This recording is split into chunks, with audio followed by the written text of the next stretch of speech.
adalah gembalaku, takkan kekurangan aku.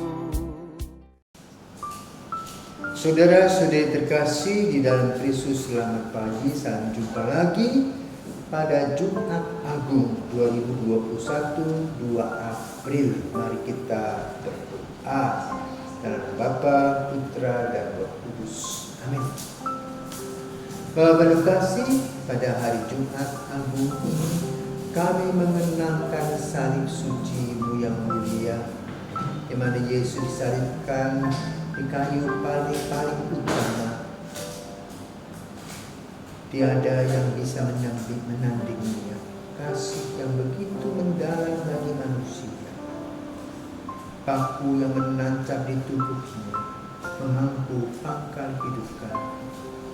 Maka pada hari ini ajaklah kami dan ajarlah kami untuk melihat pengorbanan-Mu yang luar biasa, sehingga kami sadar bahwa kami memerlukan Engkau. Kami harus belajar daripada-Mu untuk senantiasa memberikan yang terbaik. Demi Kristus Putra dan Penantara kami, kini dan sepanjang masa. Amin. Hari ini kita akan mendengarkan Pasio.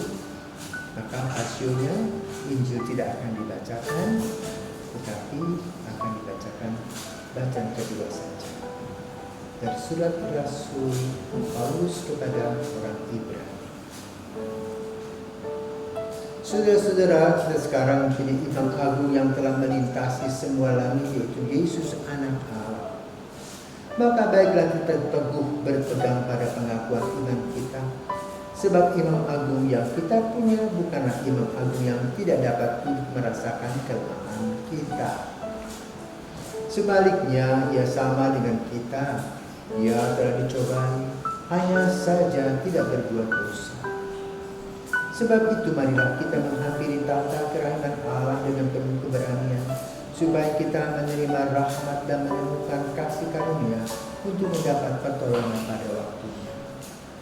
Dalam hidupnya sebagai manusia, Yesus telah mempersembahkan doa dan permohonan dengan ratap tangis dan keluhan kepada Dia yang sanggup menyelamatkannya dari maut, dan karena kesalahannya Ia telah didengarkan. Akan tetapi sekalipun anaknya telah belajar menjadi taat dari apa yang telah dideritanya, dan sesudah mencapai kesempurnaan, Ia menjadi pokok keselamatan abadi bagi semua orang yang taat kepadanya. Demikianlah bacaan syukur pada Allah. Saudara terkasih, Pasio atau kisah sengsara Tuhan Yesus Kristus dibacakan dalam setiap Jumat Suci. Karena itu secara liturgis kita mulai dari hari suci, Kamis Putih, Jumat Suci, malam Paskah. Pada Kamis Putih kita merayakan perjamuan malam, pembasuhan kaki.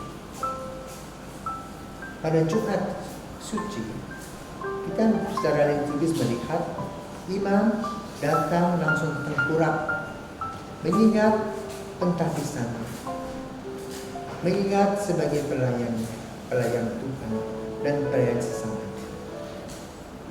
Sudah itu kita mendengarkan kisah sengsara, dan sebetulnya itulah yang memang kita alami. Berbuat baik merupakan kewajiban, tapi akibat dari berbuat baik itulah yang dialami oleh Yesus di kayu salib.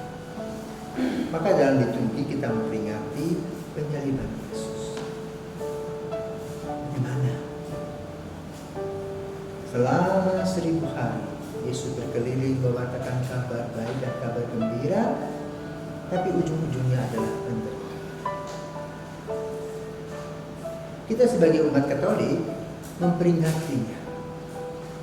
Karena itu salib kita tetap ada korpusnya, ada tubuh Yesus. Dengan tulisan Indri, inilah raja orang Yahudi. Sebagai orang mengatakan yang menyembah berhala itu biar saja kata orang. Tapi kita mempunyai maknanya sendiri. Mengingatkan bahwa tubuh yang rapuh itu yang dikorbankan oleh Yesus di kayu salib untuk menebus dosa. Maka korpus itulah tetap dipakai di dalam salib seluruh gereja Katolik sedunia. Jadi kita tidak hanya menggunakan teologi kebangkitan, tapi juga lebih pada teologi salib. Maka teologi salib inilah yang akan diceritakan dalam kisah sengsara Tuhan Yesus dalam Pasio yang biasa dinyanyikan. Bersahur-sahur, menggambarkan bagaimana Yesus yang sudah berbuat baik dijahati orang, tapi tidak membalas. Bayangkan Yesus ditangkap di ruang Getsemani, dan di sana digambarkan bagaimana Yesus mengalami satu dilema. Maka dia mengatakan apa? Kalau mungkin biarlah piala ini berlalu daripada, tapi yang paling penting kehendak.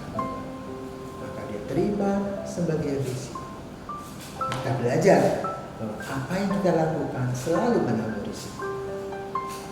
Setelah Yesus ditangkap, dipukuli, digebuki, diludahi, dicambuk, bahkan cambuknya dengan menggunakan apa? Besi dengan 5 jari yang keluar kali pukul, maka dagingnya keluar dengan darah.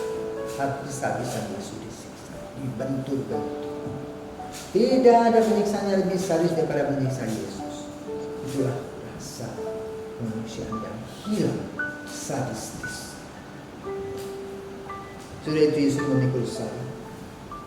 Dan kita sebagai umat Katolik diajak oleh gereja untuk menemukan jalan salib melalui teologi salib. Bahwa luar biasa penderitaan Yesus itu. Biasa kita kan banyak enak-enak saja. Yesus sudah bangkit, Yesus sudah bangkit.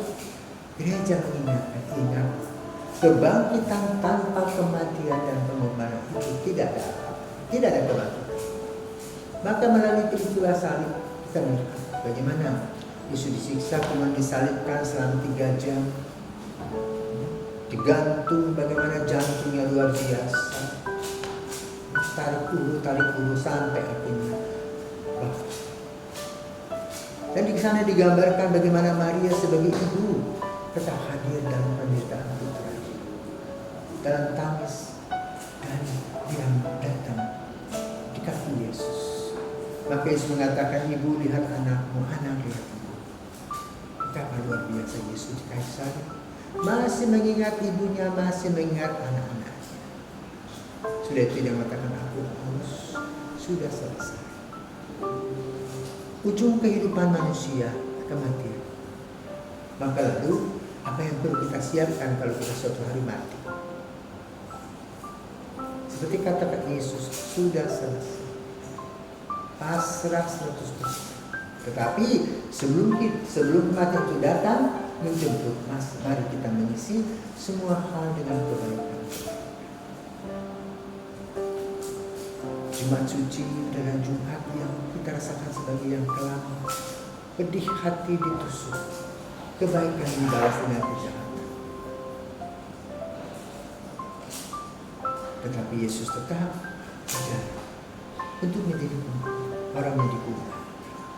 Maka setiap kali kita merayakan Ekaristi, kita mengingat kembali Yesus yang wafat di salib, yang meneteskan darahnya untuk dosa-dosa kita dan penebusan. Itulah makna dari Jumat Suci. Semoga kita senantiasa sadar akan kepemahan kita, akan kelicikan kita, akan kesombongan kita yang tidak ada artinya ketika kita mengalami kesulitan. Dan ketika Yesus disalib, tetap berelasi dengan Bapa di surga. Maka mari saudara terkasih, kalaupun kita mengalami kesulitan, kita datang kepada Tuhan, menceritakan tentang kepahitan kepedihan kita, duduk berdoa, sambil kita berusaha dan bekerja. Bunda Maria yang senantiasa hadir juga memangku putranya pada saat setelah Yesus wafat. Juga Yesus mendapatkan kubur yang baru, bagus yang baru, di mana dia dibaringkan di sana. Dan kubur itu menjadi bukti nyata kebangkitan Yesus. Dan juga kita akan rayakan pada malam Paskah. Mari kita berdoa untuk salib-salib kita yang kita buang. Semoga kita bisa memikul salib-salib kita Mari kita ajak Yesus untuk salib itu, sehingga salib itu betul-betul bernilai memberikan kebangkitan. Selamat merayakan Jumat Suci. Tuhan senantiasa memberkati.